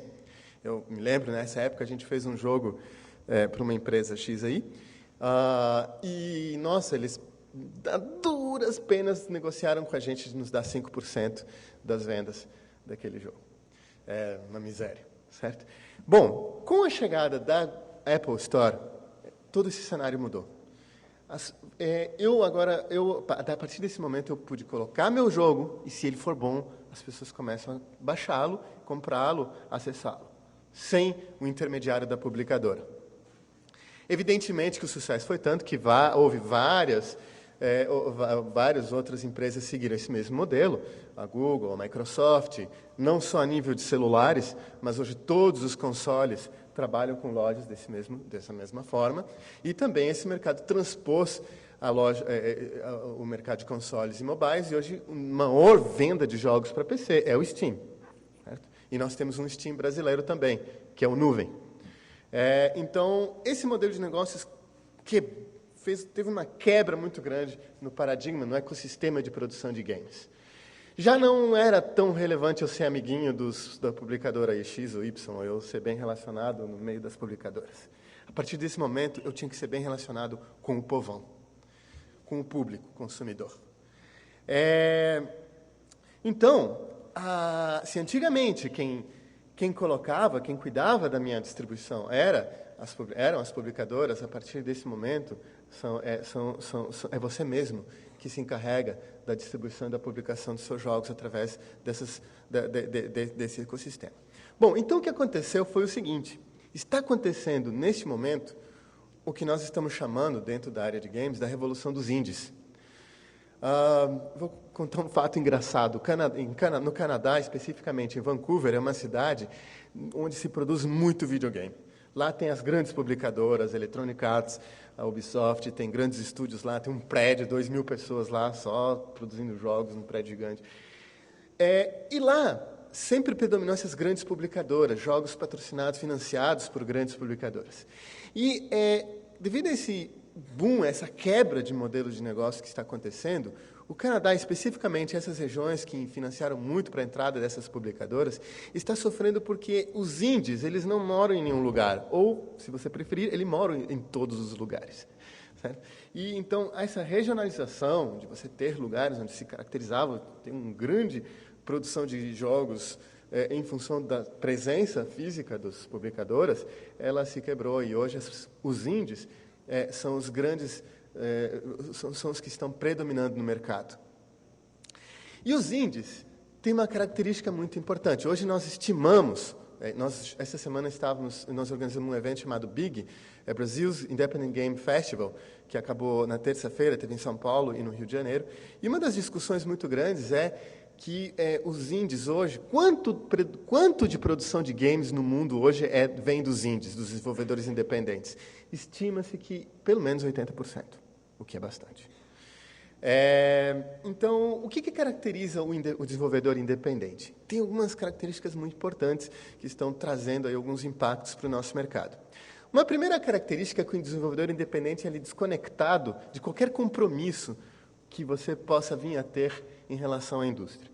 Por exemplo, quando você vai fazer um filme onde você vai gastar 100 milhões de dólares, eu não vou fazer um filme assim, sei lá, esquisito, ou que de algum... Enfim, vou ter que contratar atores importantes, famosos. Se puder, eu quero comprar uma franquia do Velozes e Furiosos, por exemplo, né, alguma coisa assim que já tem assim, uma receita de bolo, que mais ou menos... Então, normalmente, essa indústria blockbuster, ela não inova. Ela tenta seguir receitas mais ou menos bem estabelecidas, de forma que, enfim, a receita vai vir mais ou menos o que elas estimam que vai ser. O independente, não. O independente ele é descomprometido e ele pode efetivamente inovar. E é isso que nós estamos vendo hoje, um grau muito elevado de inovação. Queria, assim, tomar 2 minutos da apresentação para mostrar alguns exemplos de jogos que nós premiamos no BIG durante essa semana. São todos jogos feitos por desenvolvedores independentes. Desenvolvedores independentes são times assim, de 4, 5 pessoas. Tá? Este, por exemplo, uma galerinha da Polônia.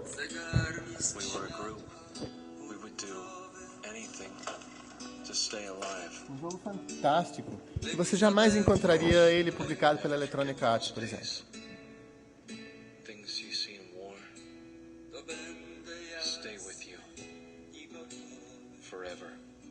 Outro exemplo de uma galera da Inglaterra. Um jogo muito legal de puzzle.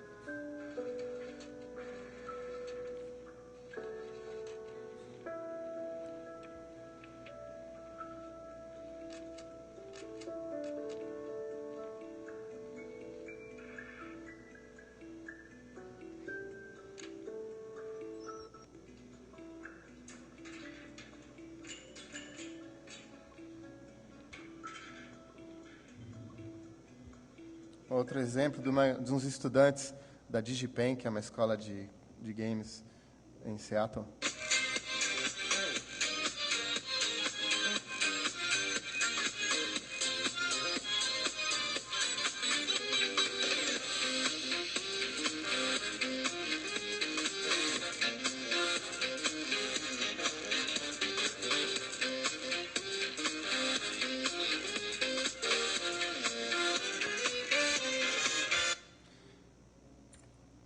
Enfim, por aí vai, nós recebemos esse ano mais de 600 jogos independentes para selecionar no BIG. E os modelos, os jogos independentes, eles não é que eles são assim livres de modelos de negócios. Evidentemente que o ecossistema de produção de jogos independentes ele precisa se autossustentar. E hoje, digamos assim, existe... Desculpa. Oi, perdão. E hoje existe toda uma discussão e inúmeros trabalhos aí para tentar entender como é o melhor modelo de negócios para esse ambiente de desenvolvimento que está cada vez mais predominante no mercado. Uma das características é que o modelo de negócio independente ele se caracteriza tipicamente por ser um modelo freemium. Não vou ter tempo aqui de explicar muito, mas eventualmente se alguém quiser entender melhor, depois pode me procurar. Mas o modelo freemium ele já está muito bem estabelecido hoje de como funciona. E uma característica importante desse desenvolvimento indie é que ele é um desenvolvimento rápido. Ele não são produções de jogos que duram 2, 3 anos. E uma característica também muito legal e isso estava assim, tornando muito mais barata a produção de jogos indies, é a grande revolução do que nós estamos chamando de sharing assets. Quando você produz um jogo, o que você faz depois com aquele castelo maravilhoso que você modelou? Você deleta? O que você deixa lá? Então, as pessoas estão começando agora a compartilhar, a vender. Então, vejam, por exemplo, aqui. Esse aqui é o Unity, que quem produz jogos está careca de saber, já estou acabando aqui.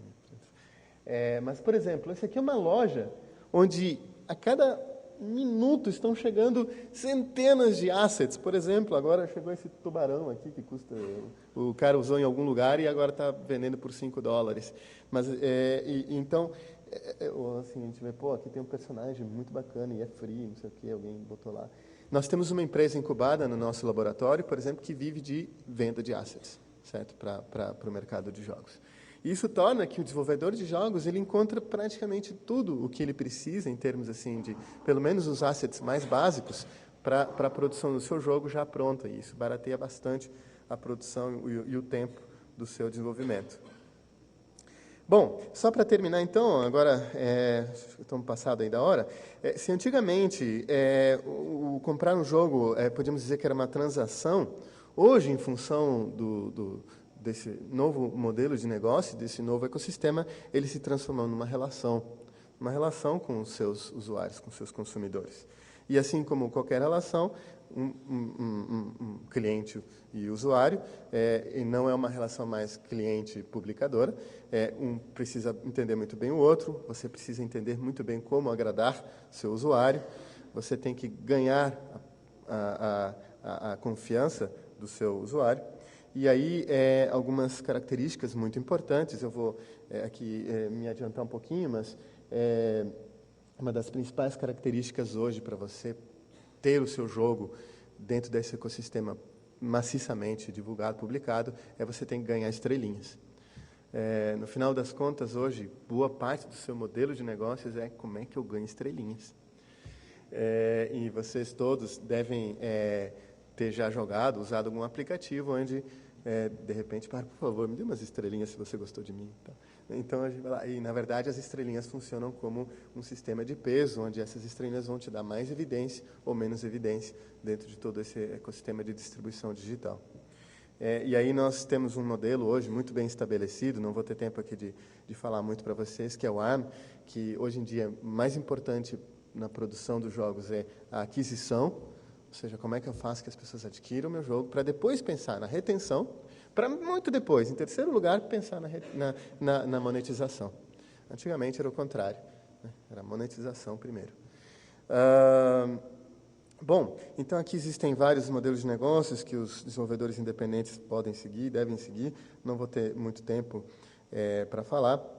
E só gostaria de dizer que, se por um lado se tornou simples, se tornou muito mais barato, se tornou muito mais ágil o desenvolvimento, a produção e a publicação do jogo, hoje o grande gargalo nesse ecossistema é o marketing do jogo, certo? Como é que a gente dá grande visibilidade aos jogos? E aí existem, enfim, várias coisas e várias ideias e várias correntes que estão se discutindo sobre isso. Evidentemente que quem diz independente, às vezes as pessoas dizem, independente tem qualidade baixa, não é verdade mais, certo? Mas para você ter jogos de boa qualidade no mercado independente, você precisa tipicamente de algum financiamento.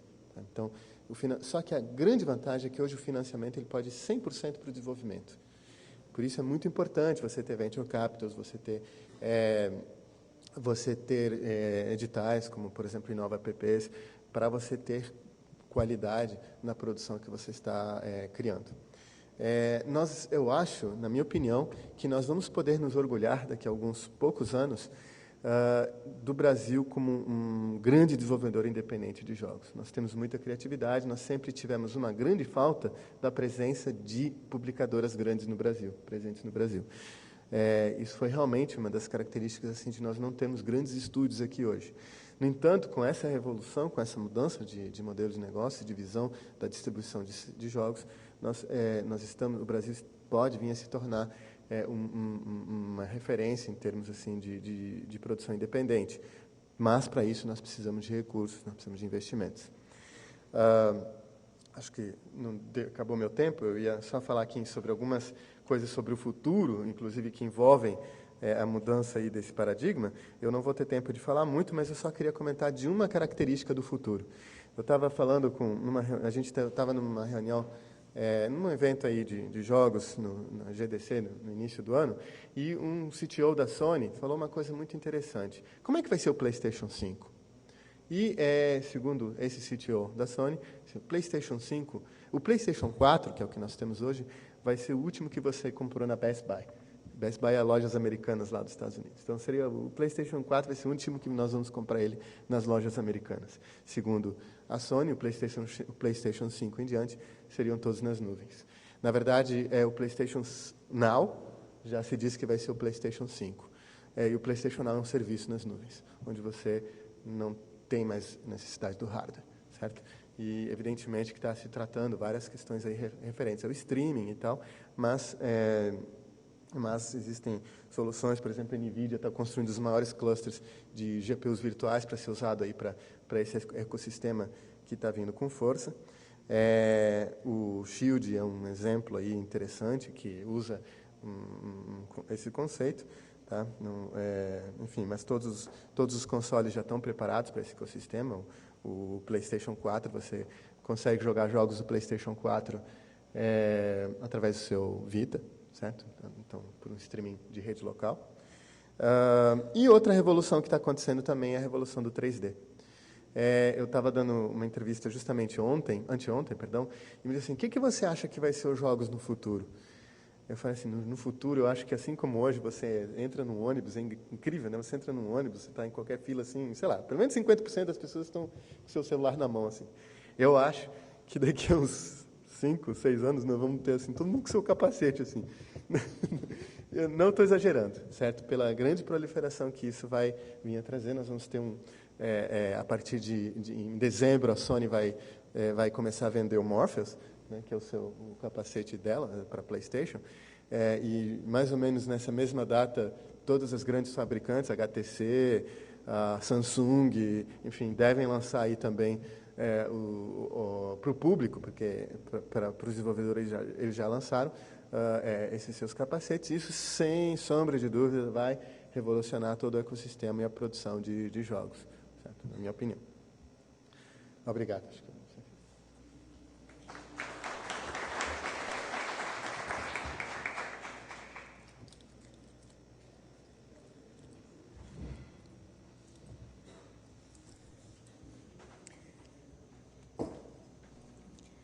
Eu agradeço a cada um dos palestrantes. Agora, a gente queria deixar aberto, se alguém tiver alguma pergunta para fazer para algum deles.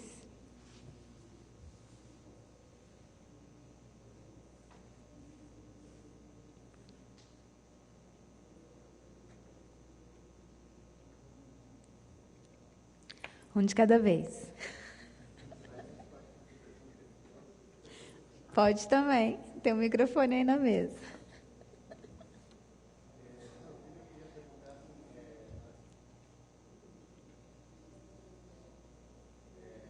A questão dos jogos mesmo no Ginga, né? Como é que você está vendo em termos assim de compatibilidade? Por exemplo, uma das coisas que o mercado sempre se pergunta é se, por exemplo, o Ginga em algum momento poderia suportar jogos feitos para a plataforma Android, sem recompilá-los ou sem...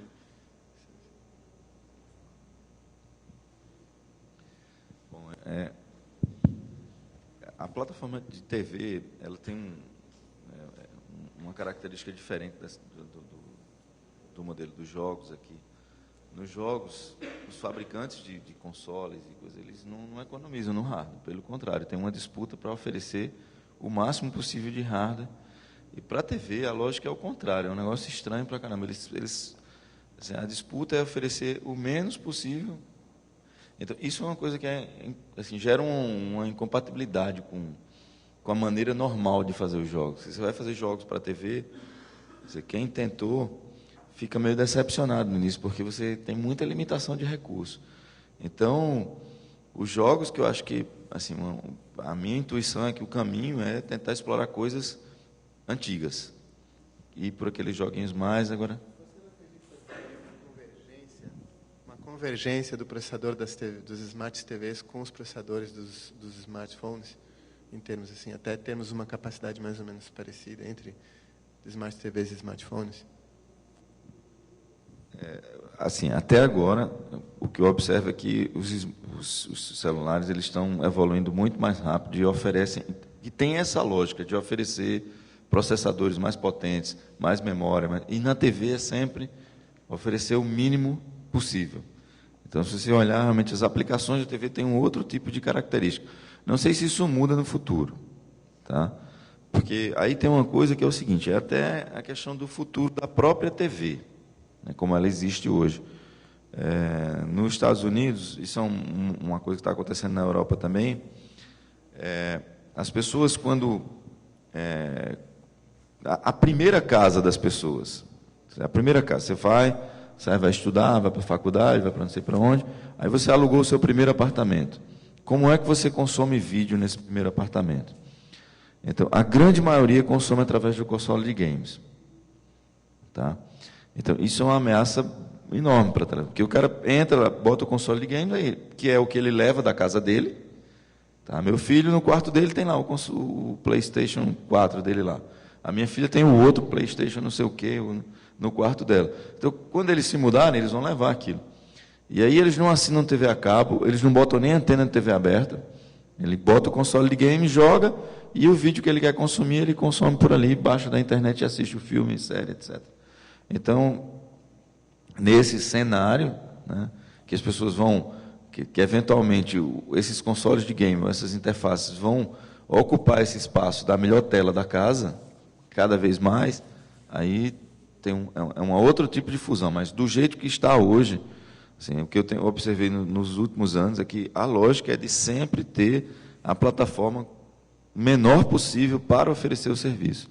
E aí a coisa do software fica assim, você tem que realmente tentar entrar com um software que é muito próximo do vídeo, é uma coisa muito mais comunicação do que o software em si. Então, quando eu falo aqui, tem uma oportunidade para jogo, mas é um jogo que, por exemplo, no caso do Ministério do Desenvolvimento Social, você tem um problema de comunicação com os usuários do Bolsa Família, 80% deles não sabem nem o que é o Bolsa Família. Como é que você explica isso para essas pessoas? Aí eu acho que a maneira mais fácil é explicar para as crianças, e as crianças entenderem, e aí é alguma coisa lúdica, mas muito mais de informação, né? Continua associado à informação. Então, o espaço que eu vejo para explorar esse é um espaço de coisa informativa, porque é o que as pessoas têm expectativa lá, e as restrições de plataforma colocam. Eu não vejo uma tendência dos fabricantes de TV, assim, pelo menos no tempo que eu estou acompanhando, de inverter a lógica e fazer igual no celular, que tem uma disputa, a qual com a Motorola, não sei quem, fica o tempo todo tentando ver como é que faz, naquele tamanho, a maior capacidade de processamento possível. Não tem eu não vejo esse movimento na TV, não. Então, tem espaço para jogo, mas é um jogo simples, assim, muito focado no vídeo, um complemento ao vídeo.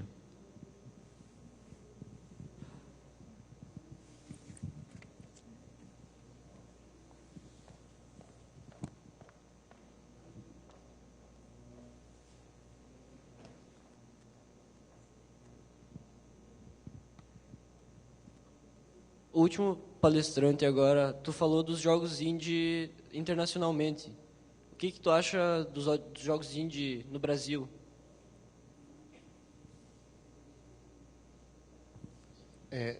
Existem, assim, muitos, né, grupos, existem muitas empresas no Brasil, predominantemente empresas que desenvolvem jogos indies. Não sei se você chegar a ver, existe uma pesquisa do BNDES lançada no começo do ano passado, onde estima-se que mais ou menos hoje o Brasil tenha 130 empresas, né, trabalhando com jogos, predominantemente indies.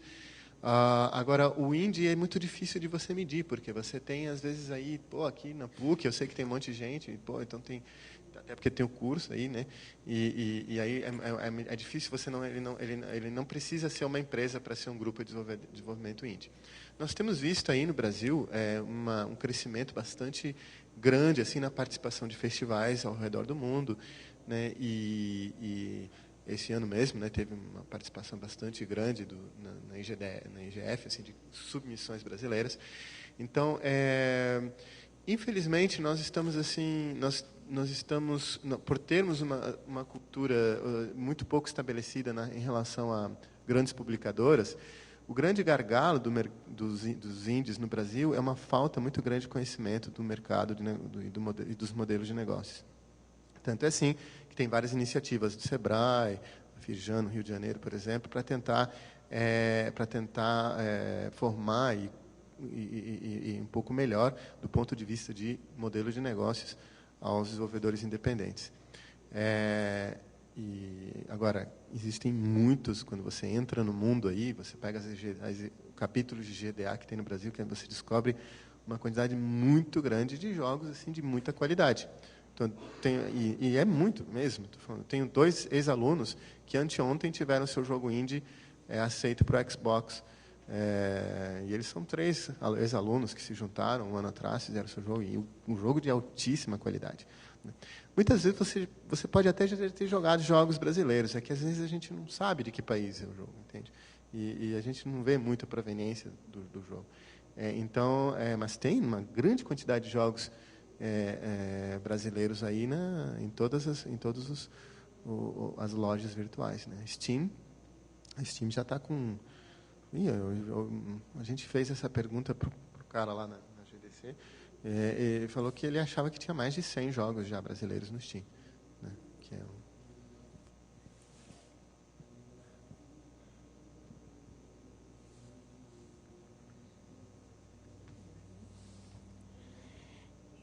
Então, eu queria agradecer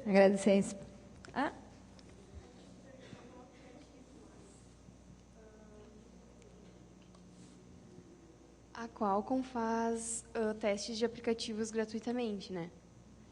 E qual, então, é o lucro de vocês em cima desse trabalho? Muito interessante a sua pergunta. A Qualcomm, o interesse dela é vender mais dispositivos mobile, tanto o smartphone quanto o tablet. E é esse o objetivo único da Qualcomm de fazer esse trabalho, ou seja, cada vez mais melhorar a experiência do consumidor para que eles continuarem comprando mais e mais aparelhos. Esse é o motivo que a gente faz esse trabalho.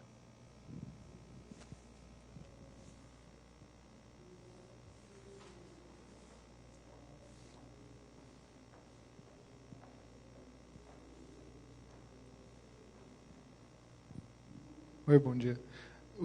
Tu falou que o Ginga ele podia dar alt-start direto numa aplicação qualquer que lançassem para o broadcast na TV. Mas qual que é o problema de segurança disso? Porque, teoricamente, não sei, vamos supor, uma Rede Globo pode colocar para lançar, instalar em não sei quantas milhões de máquinas no Brasil, e daí, se tiver uma conexão Wi-Fi, então transmite, sei lá, o que eu estou assistindo. Que problema de segurança o senhor vê nisso?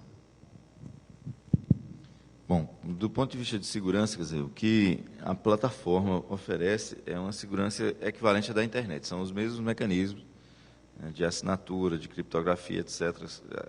A infraestrutura é exatamente igual. Agora, o risco potencial é muito alto realmente. O Estado Islâmico invadiu lá o TV5 na França, tiraram do ar, mas eles, se tivessem uma infraestrutura, eles poderiam ter instalado software em milhares de televisores.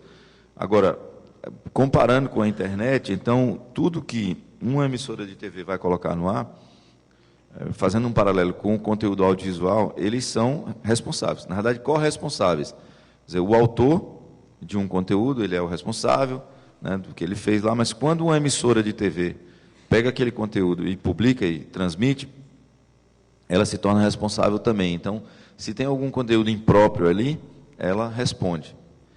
Então, eu imagino que, porque repara, a gente está construindo uma máquina, não usamos ainda numa escala grande, agora com a compra do governo e o Ministério do Desenvolvimento Social, Saúde, os vários ministérios entendendo que está se criando uma estrutura que permite uma comunicação no dia a dia com 60 milhões de pessoas, aí sim o pessoal está vendo, mas é uma coisa realmente complicada, porque é novo, completamente novo. Tá? Então, o que foi feito no Ginga é que é cheio de restrições, uma máquina virtual, cheia de restrições, para executar acesso a determinados recursos, tem que vir de um radiodifusor, e se vem de um radiodifusor, a gente valida, né, o software como sendo daquele radiodifusor, aí se é dele mesmo, ou se é um terceiro que forneceu, e ele transmitiu, mas ele tem que assumir a responsabilidade, então ele tem que ter uma estrutura interna de controle de qualidade para poder botar no ar, porque se tiver algum problema, ele vai ser responsável. Agora, a abertura de buscar na internet, a lógica que nós estamos usando para segurança eu vou buscar na internet, no portal do governo, e essas caixas vão ter que autenticar a origem e a integridade das aplicações e a responsabilidade, né, pela execução, por o que vai acontecer com aquilo, vai ser da fonte. Então, o governo, para colocar lá a aplicação do Ministério do Desenvolvimento Social, da Saúde, Trabalho, do Ministério do Planejamento, etc., seja lá o que for, vai ter que ter uma estratégia para validar a qualidade daqueles códigos e garantir que não vai causar nenhum prejuízo, seja voluntário ou involuntário. Né? Agora, assim, essa coisa de segurança também é sempre uma coisa de gato e rato ali, um correndo atrás do outro, e tem uma máquina nova. Então, os ataques nessa máquina nova ainda vão surgir. A gente está pensando assim, nos mecanismos de proteção usuária da internet. Não sei se vai... assim, para você transmitir no sinal de uma TV, aí você tem que botar uma TV pirata. Tá? Porque você tem que entrar no espaço de frequência. Aí tem mecanismo para detectar isso e coibir. Mas, sei lá, o futuro vão surgir, eventualmente, problemas e soluções para esses problemas. Então, é um mercado também interessante de segurança nessa nova máquina aí.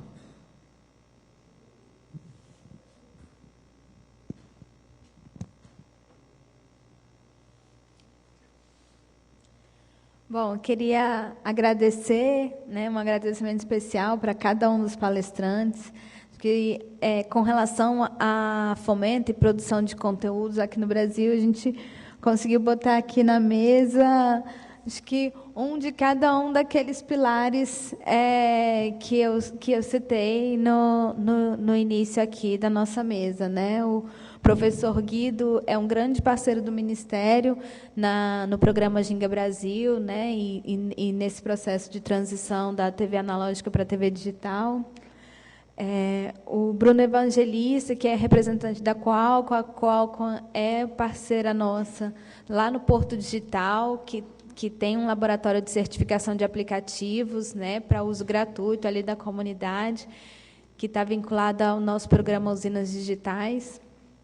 E o professor Esteban foi um dos nossos grandes colaboradores no Inoveps, né, o concurso de aplicativos e jogos que nós fizemos no ano passado, e nos ajudou na condução, né, do processo de seleção, tudo mais. Então, eu quero agradecer a cada um deles, agradecer a presença de vocês, e quaisquer dúvidas nós estamos à disposição. Muito obrigada.